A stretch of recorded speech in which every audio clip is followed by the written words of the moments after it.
எருசலேமின் சமாதானத்துக்காக வேண்டிக் கொள்ளுங்கள், உன்னை நேசிக்கிறவர்கள் சுகித்திருப்பார்கள். ஒரு கனெக்ஷன் இருக்குன்னு சொன்னால அதுதான் இந்த கனெக்ஷன். நான் முன்னாடி சொன்ன எருசலேம்னா தேவனுடைய ஆலயம், தேவன் இருக்கும் இடம். அப்ப அந்த எருசலேமின் சமாதானத்துக்காக வேண்டிக் கொண்டீங்கன்னா நீ சுகிச்சிருப்ப.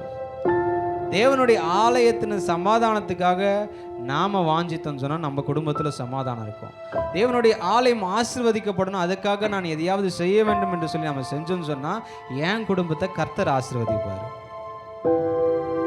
தேவனுடைய ஆலயம் இப்படி இருக்குதே, இப்படி இருக்கக்கூடாது, இதுக்கு நான் எதையாவது செய்யணும் அப்படின்னு சொல்லிட்டு நம்ம செஞ்சோம்னு சொன்னா என்னை கர்த்தர் ஆசீர்வதிப்பார்.